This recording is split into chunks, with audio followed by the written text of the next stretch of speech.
Um encontro, dois propósitos. É o tema da nossa mensagem hoje. Eu vou começar em Mateus 11, 28 e 30, que eu vou ler agora. Vinde a mim, todos os que estáis cansados e oprimidos, e eu vos aliviarei.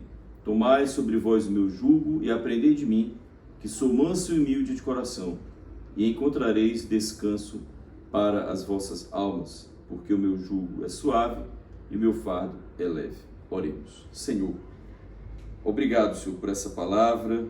Abençoa este encontro, Deus, que possamos ser visitados pelas melhores palavras do Espírito Santo e assim tenhamos crescimento, Deus, neste encontro com a Tua excelente palavra. Abençoa cada coração, Senhor, que acompanha esta mensagem. Em nome do Pai, do Filho e do Espírito Santo. Amém. Então, irmãos queridos, os evangelhos, eles mostram o encontro de Jesus com muitas pessoas. Eu quero lembrar aqui, por exemplo, quando André e João, que eram discípulos de João Batista, conheceram Jesus, chegaram perto dele e perguntaram: mestre, onde moras? Aí ele disse: vinde e vede. Passaram ali uma tarde inteira com ele, maravilhados nesse encontro com ele. E ali a vida deles começou a ser outra vida por esse encontro. Depois, na mesma passagem, no início do Evangelho de João, João 1, 38 e 42, acontecem esses fatos. João e André apresentam Pedro a Jesus. Nessa época o nome dele não era nem Pedro, era Simão Barjonas. Mas Jesus, ao vê-lo, disse: tu és Cefas, ou seja, tu és Pedro. E começa ali uma nova etapa na vida de Pedro. Então, podemos tirar daí hoje que assim a Bíblia assegura que Jesus é o mesmo ontem, hoje e sempre. Então, com toda certeza, através do Espírito Santo, o Senhor anda mundo afora, querendo promover um encontro dele com mais alguém. Ele quer encontrar o seu coração. Então, esse encontro é o maior benefício que a sua alma pode ter nesta terra. Eu queria falar dos dois propósitos deste encontro. O primeiro é a salvação da sua alma, para que ela não seja aprisionada eternamente, no reino das trevas, na morada dos demônios. Parece pesado, mas é real. E João Batista mesmo fez essa pergunta aos fariseus. João Batista ele pergunta: como escapareis da condenação do inferno? Como escapareis da condenação do inferno? Então essa salvação é revelada claramente, esse propósito de salvação. São muitas passagens, eu quero dizer uma só, para você fixar bem. Está em Mateus 26, 28. Isto é o meu sangue, o sangue da nova aliança, que é derramado por muitos para o perdão dos pecados. Ou seja, neste nosso encontro com o Senhor, há um propósito, que possamos ser beneficiados pelo derramamento do seu sangue. E isso aconteceu para que nós tivéssemos os pecados perdoados. E esse é o critério para Deus nos receber de novo em seu coração. Então esse é o primeiro propósito do encontro. Já o segundo propósito, e eu quero me demorar mais nesse, é aprender com o Senhor Jesus, como é que devemos viver neste mundo e agradar a Deus. Nós precisamos ser salvos, mas precisamos aprender também o que Deus quer nos ensinar. Há um padrão a ser buscado que se chama vida de Deus. Está aqui em Efésios 4,18, que diz assim: que os homens estão entenebrecidos no entendimento, separados da vida de Deus, pela ignorância que há neles e pela dureza do seu coração. Então, este encontro com Jesus, ele serve para trazer para você uma nova vida, neste mundo já. Um padrão de vida que se chama vida de Deus. Então, o que a gente poderia assim dizer como alerta é que muitos estão interessados em salvação, mas poucos estão interessados em aprendizagem. em aprender essa vida de Deus. Fala-se muito da salvação e ela é muito importante, é o propósito número 1. Mas não podemos esquecer o propósito 2, que é uma vida no padrão de Deus. E isso implica numa aprendizagem, em tentar, errar, pedir perdão a Deus, recomeçar e voltar outra vez, 7 vezes, 70 vezes, mas não desistir de fazer da nossa vida uma vida agradável a Deus. Então, se você deseja isso, e eu desejo também, nós pedimos a Deus que nos ajude nesse propósito, deste encontro com Ele, que é uma nova vida segundo a direção de Deus. Então, independente do que o mundo está passando nesse momento, que as pessoas estão aí de quarentena, nós temos um compromisso com Deus. O principal não é o que o mundo está vivendo, o principal é a sua posição perante Deus e o que Deus tem pensado sobre você. É como dizia Francisco de Assis: o homem é o que ele é para Deus, nem mais, nem menos. Então, isso é o mais importante, a sua aliança com Deus, quem você tem sido perante Deus, o tesouro que você tem guardado no céu, o quanto você é rico para com Deus. Essas são as coisas principais, né? Inclusive porque está escrito: buscai primeiro o reino de Deus, tudo mais vos será acrescentado.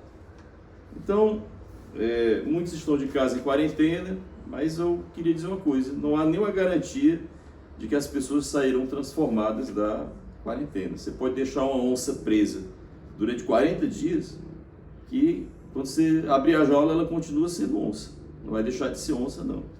Então, o que pode mudar uma pessoa é a reflexão, o exame de vida, baseado na doutrina de Deus. Deus tem uma doutrina e nós temos um dever de fazer um exame de vida. Isso sim é que vai nos transformar, não é um tempo de aprisionamento. Então, quero ser útil a todos aqui, falando um pouco de como podemos fazer esse exame. Então, nesse encontro com Jesus, já fui bem claro: primeiro, a sua salvação; segundo, fazer você mudar de vida e aprender o que é a vida de Deus. Claramente, o que é essa vida de Deus, eu quero falar já sobre ela. Vou dar um guia de estudos para quem estiver acompanhando essa passagem. Lembrando que a Bíblia fala em desenvolvimento da salvação. Vou ler aqui a passagem em Filipenses 2,12, que diz: assim como sempre obedecestes, não só na minha ausência, mas muito mais agora não só na minha presença, mas muito mais agora na minha ausência, assim também operai, ou seja, desenvolvei a vossa salvação com temor e tremor. Então veja aí como é interessante que o desenvolvimento da salvação, ele é ligado a uma obediência, certo? Sempre obedecestes, não só na minha presença, mas na minha ausência. Ou seja, a obediência é o fator primordial para que você desenvolva a sua salvação, com temor e tremor, ou seja, com grande reverência e não como coisa qualquer. Lembrando que eu disse agora há pouco, muitos estão interessados em salvação, poucos estão interessados em aprendizagem da nova vida. Então, dito isto, eu quero partilhar com vocês um trabalho da nossa igreja. Há uns anos atrás eu publiquei para a igreja, organizei este material chamado Convertei-vos, que é um guia sobre a doutrina de Cristo, sobre os mandamentos, sobre a confissão de fé da igreja. Aqui, na página 59, nós temos as ordenanças de Jesus. Eu queria discorrer brevemente sobre elas. Isso aqui serve para você ter um guia sobre a vida em Deus, um padrão de vida. Não só o que você não deve fazer, como estão os mandamentos, os 10 mandamentos, mas o que você deve fazer. Não são as negativas, são as afirmativas. Então aqui são afirmações de Cristo, que eu dei o nome aqui de 12 ordenanças de Jesus. Então eu quero aqui folhear livremente, eu vou dando as ordenanças e você vai meditando junto comigo o que é o novo padrão de vida no Senhor, que é o segundo propósito desse encontro. O primeiro é a salvação, o segundo, aprender a respeito de uma vida de Deus. Ora, Jesus diz: vós sois a luz do mundo. Como é que eu vou ser a luz do mundo sem uma transformação de vida? Uma luz apagada? Um sal sem sabor? 1 Timóteo 4,12 diz: sê tu o exemplo dos fiéis, na palavra, no trato, no amor, no espírito, na fé e na pureza. Ou seja, o propósito do encontro com Jesus é que você seja uma luz, um exemplo. A primeira ordenança de Cristo, isso aqui, a gente já estudou esse material na igreja, pelo menos ano passado, nos dias de terça-feira, dos cultos de doutrina, e alguns irmãos queridos que estão lá, aos quais eu quero mandar um grande abraço: Pedro, Antônia, Marcelo, Fátima, Socorro, Lise, que é a equipe fundamental que esteve lá nas terças-feiras à noite. E nós estudamos esse material. E para os demais irmãos da igreja, eu quero ter a oportunidade de comentar agora. A primeira ordenança de Jesus: empenhar-se pela santificação. Então, quando nós entramos em aliança com Deus, aliança significa fidelidade. É como num casamento. Prometo ser fiel. Então, temos que tirar da nossa vida tudo quanto desagrada a Deus. E com esta oração, que nós ensinamos no Ministério das Crianças, de que o nosso coração se agrade do que é de Deus e se aparte do que é de Deus. Que o seu coração possa ir entendendo o que é agradável a Deus e o que é desagradável a Deus. Então, Jesus diz: se não vos converterdes e não vos fizerdes como crianças, de modo algum entrareis no reino dos céus. Ou seja, se você se você não purificar os seus costumes, você está dando testemunho de que não recebeu a salvação como deveria ter recebido e não a desenvolveu. Então é necessário você ir tirando da sua vida aquilo que desagrada a Deus. Essa aí é a primeira ordenança de Jesus. Os apóstolos trataram disso. Eu quero ver se a gente tem alguma outra passagem aqui. São várias sobre esse tema. Eu estou folheando aqui livremente. Estou me sentindo aqui em casa com vocês, certo? Ele diz aqui: libertados do pecado, feitos servos de Deus, tendes o vosso fruto para santificação e, por fim, a vida eterna. Vejam aí, e os propósitos vão se apresentando aqui de forma bem evidente, né? Ou seja, somos servos de Deus, o fruto desse ser servo de Deus, a santificação e a vida eterna em seguida. Então, a primeira ordenança é empenhar-se pela santificação. A segunda ordenança é confiar-se ao poder de Deus. É necessário, né, no padrão de vida que Deus deseja para nós, que Ele encontre em nós uma confiança. O justo viverá pela fé, senão ele é desagradável a Deus. João 14:1: não se perturbe o vosso coração, credes em Deus, crede em mim. E depois, em João 14:27, deixe-vos a paz, a minha paz vos dou, não se perturbe o vosso coração, nem se atemorize. Então, é proibido para nós andarmos ansiosos, pressurosos. O nosso padrão de vida é a confiança em Deus. Quando Jairo se apresentou perante Jesus, disse: a minha filha está à beira da morte, e ele disse: eu vou lá curá-la. No meio do caminho alguém disse: não perturbe mais o Senhor, porque a tua filha morreu. Jesus olhou para ele e disse: não tema, creia somente. Então este é o padrão da nova vida. O Senhor fará, o Senhor tem poder. O braço de Deus não encurtou. Então, essa é uma ordenança do Senhor, confiar nele. A terceira ordenança é ser manso, humilde, pacífico e discreto em todo proceder. É um padrão de comportamento de Cristo. Ele diz: bem-aventurados os mansos, porque herdarão a terra. Bem-aventurados os humildes de espírito, porque deles é o reino dos céus. Está em Mateus 5, de 3 a 5. E ele diz também: tende sal em vós mesmos e paz uns com os outros. Então, Jesus, enquanto esteve no mundo, mostrou muita mansidão, mostrou muita humildade. Ou seja, nós não queremos ser o que Deus não nos chamou a ser, né? Sabemos o nosso lugar, a nossa hora. Não é ser bobo, é ser humilde. Jesus disse que quando nós fôssemos convidados para uma festa, nós sentássemos lá no último lugar. E se o dono da festa resolvesse chamar a gente para frente, isso seria maravilhoso. Como a gente diz aqui no Ceará, cada passo um flash. É muito bom sair de trás e vir para frente.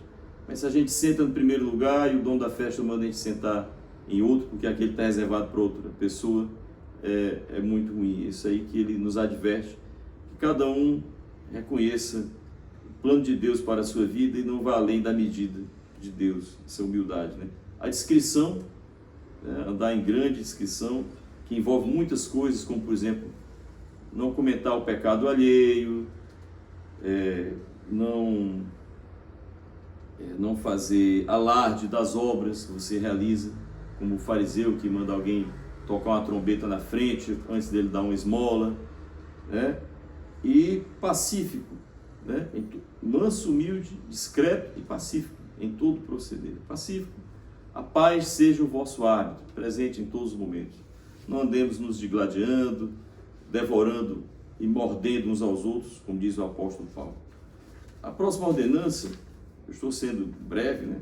Teria muita coisa para dizer aqui, a partir do livro. Desprender-se de tudo em favor do reino de Deus.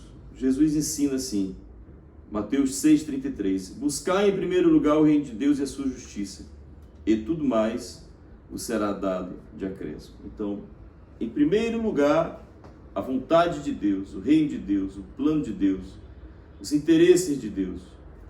E ele garante que quem busca a ele em primeiro lugar recebe todas as coisas. Nosso problema é que, ao invés de nós corrermos para a fonte, nós corremos para o tanque. Aí eu pergunto, o tanque, né, a piscina, não produz água. A água evapora e suja. A fonte não, é uma água permanente. O Senhor diz que se você for primeiro para a fonte, nada te faltará. Isso é uma grande promessa, né? Buscai o reino de Deus em primeiro lugar. Lá é a fonte de todas as bênçãos. É de lá que sai o melhor trabalho, a melhor esposa, a melhor educação para os filhos, a melhor saúde, os anos de vida, a cura, a bênção, a direção, o desligamento das obras do maligno. Essa é uma verdade que o Senhor nos ensinou. Então, só que para você buscar o reino de Deus, tem que haver desprendimento. Através da oração, da entrega ao Senhor, da busca da sua palavra, da renúncia, né, à nossa própria vontade. Estou na quarta ordenança. Vamos ser breves, né? A quinta é vigiar e orar sem jamais desfalecer. Aqui diz: acaso Deus não fará justiça aos seus escolhidos, que clamam a Ele de dia e de noite, mesmo que pareça tardio para com eles? Digo-vos que repentinamente lhes fará justiça. Lucas 18, 1, 8. Jesus ensina que nós temos que ter um padrão de oração que é sempre, jamais desfalecendo, vigiando sempre a oração. Vigiar a oração é estar todo o tempo orando. A nossa vida de oração não são só momentos que a gente separa, são bons esses momentos, né? De manhã, meio-dia, à noite, mas é a toda hora. Sempre que você puder olhar para o céu, colocar a mão no peito, agradecer, bendizer, louvar, não tem hora. Temos que ser como o rei Davi, andando e orando, né? Dançando e orando, sempre voltando o coração para com Deus, mas também fazendo as vigílias da noite, né, os intervalos, as paradas, procurando se encher de Deus. Então, e sabendo que a demora de Deus, por trás da demora de Deus, está a sabedoria de Deus, o tempo de Deus, e que na hora em que essa sabedoria dele julgar oportuno, ele atenderá nossas orações. Então, nunca desfalecer das orações, persistir nelas. Depois, uma outra ordenança, a sexta, conhecer e fazer a vontade de Deus. Uma passagem grave aqui, uma passagem bem clara, grave, né? 7:21, Mateus. Nem todo o que me diz Senhor, Senhor entrará no reino dos céus, mas aquele que faz a vontade do meu Pai. Qual é o critério para entrar no céu? Conhecer e fazer a vontade de Deus. Em outra passagem ele diz: por que é que vocês me chamam Senhor, Senhor e não fazem a minha vontade? Por que isso? Né? Então, tem mais. Ele diz: qualquer que fizer a vontade do meu Pai, que está nos céus, este é meu irmão, minha irmã e minha mãe.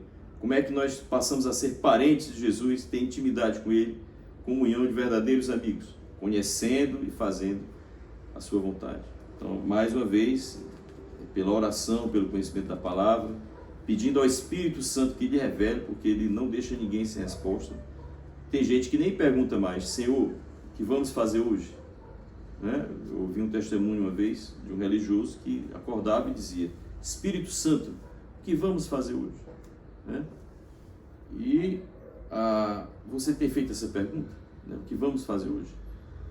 Qual é a tua vontade para hoje? Onde é que tu queres, Senhor, que eu esteja? Qual é o lugar mais seguro do mundo? A vontade de Deus. Né? Eu contei uma história na igreja uma vez de um missionário que queria ir para a África, e a mulher dele se recusou porque disse: não vamos expor nossos filhos a um perigo tão grande. E ele, em atenção à esposa, ficou naquela cidade, lá nos Estados Unidos. Dias depois, teve uma doença, uma enfermidade na cidade, como uma virose dessas que está tendo aqui. E eles perderam um filho. Quer dizer, o lugar mais seguro não era a casa dele, a vontade dele, a vontade da esposa. Porque lá, para onde ele iria, não morreu ninguém por lá, e nem ele iria morrer. Lá era o plano de Deus. Então, temos que ter segurança todos os dias, implorar, suplicar: Senhor, eu estou dentro da tua vontade, eu estou fazendo a tua vontade, não me abandone, Senhor, a minha própria sorte. E isso é o que acontece quando a gente sai da vontade de Deus. Avançando aqui, a sétima ordenança: dar testemunho da verdade com perseverança. Jesus respondeu: eu vim ao mundo para dar testemunho da verdade, e todo aquele que é da verdade ouve a minha voz. João 18:37. Jesus se apresentou como o caminho, a verdade e a vida. Conhecereis a verdade, e a verdade vos libertará. Qual verdade?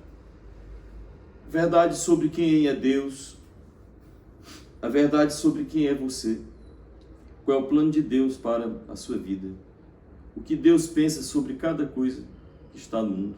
Porque as coisas que o mundo aprova, eu não vou nem citar aqui, são abomináveis para Deus. Então existe uma verdade na palavra. Então nós precisamos conhecer essa verdade e confrontar o mundo, né? E de encontro ao mundo. E mostrar que o que para o mundo é verdade, para Deus não é, né? É coisa abominável. E há pessoas que não sabem nem para onde a alma vai, mas a Bíblia já revelou o que acontecerá com cada um de nós. A nossa morte, a nossa ressurreição, a nossa vida eterna. Essa verdade, ela precisa ser anunciada. Então, este é uma das ordenanças do Senhor: dar testemunho da verdade. Jesus disse que veio ao mundo para dar testemunho da verdade. Cada coisa que ele fala é uma verdade a ser aprendida. Vamos aprender essas verdades e vamos dar testemunho junto com ele. O Senhor nos chama a ser arautos, ou seja, pessoas que anunciam o seu evangelho, a sua palavra. Ele usa a nossa voz.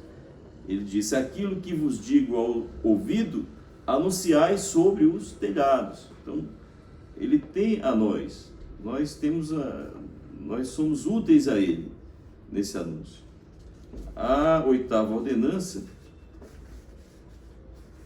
é prestar auxílio ao próximo em suas demandas.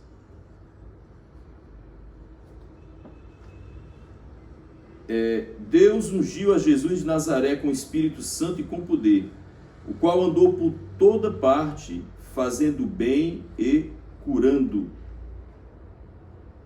Atos 10, 38. Então, nós temos uma fórmula no nosso ministério, na nossa igreja reformista, que é o seguinte: descubra uma demanda do outro, uma necessidade, e ajude-o nisto. Descubra o que é mais necessário ao outro e ajude-o nisto. Então, a pessoa que está ao seu lado hoje, ela tem uma demanda, uma necessidade. E o que é o amor? É ajudá-la nessa demanda. Não é ajudar o outro naquilo que ele não precisa. É ajudar o outro naquilo que é necessário. Daí que temos que nos debruçar sobre a vida do outro para entender melhor o que é que ele precisa. Tem até uma história engraçada lá na igreja que a gente conta, que o macaco, tirou o peixe da água.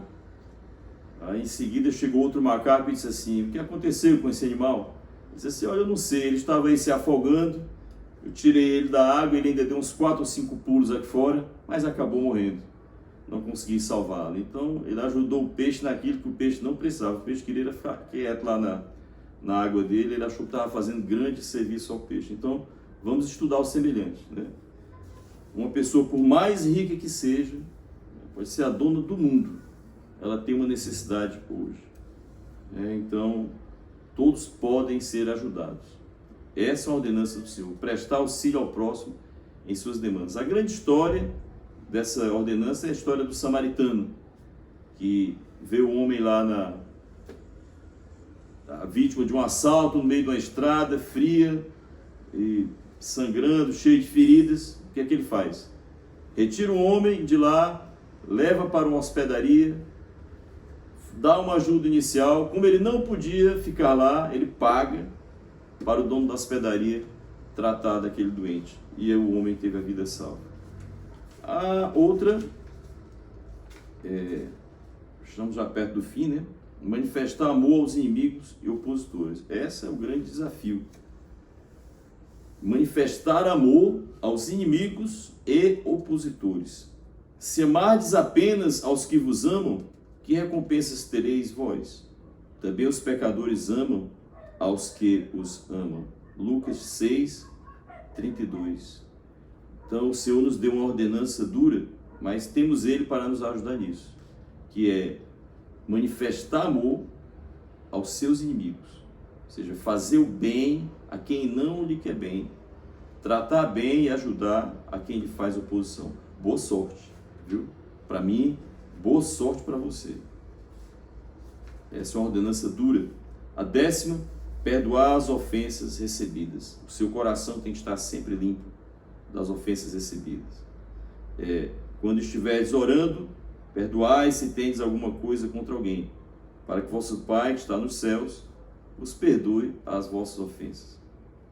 Não é demais lembrar que temos também que pedir perdão pelas ofensas, mas é uma ordenança perdoar as ofensas recebidas, porque se perdoardes aos homens as suas ofensas, vosso Pai vos perdoará, mas se não perdoardes, Ele não perdoará. Mateus 6, 14. Então, essa é a ordenança do Senhor, a sua obrigação de não ter nenhum peso de ofensa no coração. Então hoje é o dia por excelência de você se ajoelhar e dizer: Senhor, limpa meu coração, eu dou o perdão a quem me ofendeu. Porque a ofensa, destrói o coração, é um lixo dentro do coração. Aprendi com um pastor amigo nosso, pastor que fez nosso casamento, meu e da Liz, em 1998. Ou você perdoa, ou você apodrece. 11ª, penúltima. Não julgar nem condenar a quem quer que seja. Não fomos colocados no mundo para julgar, nem para condenar. Mateus 7, 1, 2. Não julgueis, para que não sejais julgados. Porque com o juízo com que julgardes, sereis julgados. O apóstolo Paulo, quando vê pessoas em situação de pecado, ele diz para a gente tratar com mansidão e ter cuidado para nós mesmos não cairmos naquilo. Paulo, um homem cheio do Espírito Santo, ele sabia o quanto nós somos frágeis e que quanto mais nós julgamos, mais em perigo nós estamos de cometer as mesmas ofensas. Às vezes, um dia desse eu estava dizendo para o meu filho Davi, olha, quando uma pessoa vier lhe criticar muito, lhe condenar muito, saiba de uma coisa, ela já fez, está fazendo ou poderá fazer coisas piores do que ela está condenando em você. Então, não é propósito nosso estar julgando nem condenando. Nós não somos juízes de condenação, juízes de paz. Então, o Senhor nos ensinou isso. Ele diz, por que reparas o lenho, o cisco que está no olho do teu irmão, quando tem um lenho de madeira no teu olho? Tira primeiro essa trave do teu olho para poder ajudar o irmão a tirar o cisco do olho. Então essa é uma ordenança do Senhor. E a última é evangelizar e apacentar. Paulo disse, ai de mim se não evangelizar. Eu creio que eu tenho essa passagem aqui, em que Paulo diz isso.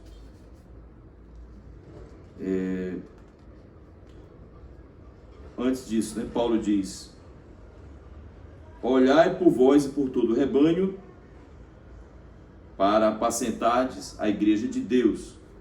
Então, o Senhor nos chamou para anunciar o Evangelho. Está aqui a passagem, 1 Coríntios 9,16. Se anuncio o Evangelho, não tenho de que me gloriar, pois me é imposta essa obrigação minha e sua, anunciar o Evangelho. E ai de mim se não anunciar o Evangelho. O Senhor nos colocou no mundo para evangelizar. O que é evangelizar? É ensinar os preceitos do Senhor, a vida do Senhor, a obra do Senhor, a porta aberta para a salvação, a mão estendida de Deus, a mudança de vida, a renúncia ao mal. Apacentar é levar as promessas de Deus para o coração aflito, tirar a ovelha que está em perturbações espirituais para a calmaria, é aplicar na vida da pessoa aquele salmo que diz, o Senhor é meu pastor, nada me faltará, me conduz aos pastos verdejantes. É trazer a confiança em Deus para aquele coração, tirar o coração da tribulação, dizer a verdade de Deus para cada coração, tirar o espantalho da mentira que está assustando aquela vida. Existem muitas formas modernas de evangelizar e apacentar. É importante o encontro pessoal, mas você, por exemplo, que ouve essa mensagem, você pode pegar essa mensagem, multiplicar, passar para outra pessoa e para outra pessoa. Deixa que Deus vai dizer o que vai fazer com essa mensagem na vida de cada um. E você estará evangelizando e apacentando. Não querendo me estender muito, quero ler uma bênção final. Lembrando a você que você é chamado a este encontro. Jesus um dia encontrou um jovem cobrador de impostos, Mateus, e disse, segue-me. Ele se levantou e seguiu. Jesus um dia encontrou Lázaro, encontrou Maria, encontrou Marta, frequentava a casa deles, era um irmão querido para eles, e eles irmãos queridos para o Senhor. Nada disso passou, tudo isso está muito vivo. O Senhor está no nosso meio pela promessa que diz, eis que estou no meio de vós, todos os dias, até o fim dos tempos. Vou ler aqui para vocês o profeta Isaías. Isaías 55:3, e encerramos. Inclinai os ouvidos e vinde a mim. Ouvi, e a vossa alma viverá, porque convosco farei um pacto perpétuo. Então, inclinai os vossos ouvidos e vinde a mim. Ouvi, ou seja, cuidai de ouvir, e a vossa alma viverá. Convosco farei um pacto perpétuo. Então, o Senhor pede que você venha até Ele, ouvindo a palavra dEle, e a sua alma viverá. Quero fazer uma campanha aqui. Antes de eu vir aqui fazer a leitura da palavra, o Davi perguntou se eu tinha colocado aqui o meu broche, que é a face de Cristo. Quem aparecer lá na igreja, nesse ano de 2020, sabendo as 12 ordenanças de cor, eu vou dar um broche desse de presente. Eu tenho alguns ali sobrando. Vou dizer aqui, quem decorar ganha, tá? Empenhar-se pela santificação, confiar-se ao poder de Deus, ser manso, humilde, pacífico e discreto em todo proceder, desprender-se de tudo em favor do reino de Deus, vigiar e orar sem jamais desfalecer, conhecer e fazer a vontade de Deus, dar testemunho da verdade com perseverança, prestar auxílio ao próximo em suas demandas, manifestar amor aos inimigos e opositores, pedir perdão e perdoar as ofensas recebidas, não julgar nem condenar a quem quer que seja, evangelizar e apacentar. Quem comparecer lá na nossa igreja, Igreja Reformista Aliança, Rua Doutor Gondim de Oliveira, 87, pertinho do Shopping Iguatemi, 5:30 da tarde aos domingos, quando passar a Covid-19. Se você que mesmo não sendo da igreja, se você chegar lá e declamar, eu lhe dou um broche de presente como recordação desse nosso encontro. E a Bíblia diz que nós temos que ser, quem não for como um menino, não entrará no reino dos céus. O que eu mais lembro do meu tempo de menino era decorar as coisas. Eu acho que Cristo quis dizer isso também, que a gente deve começar a decorar um bocado de coisa para ver se entra no coração, né? Oremos. Senhor, obrigado por esse momento, por essa palavra viva. A alta bênção de Deus esteja sobre a tua casa, irmão querido, irmã querida, que nenhum mal te alcance, que tudo isso que o mundo está passando não recaia sobre o teu lar, você que ouve com fé esta bênção. Que o Senhor te ajude, o Senhor te dê saúde, porque o Senhor te quer vivo e de pé para proclamar as maravilhas do nome alto que agora nos abençoa. Em nome do Pai, do Filho e do Espírito Santo. Amém.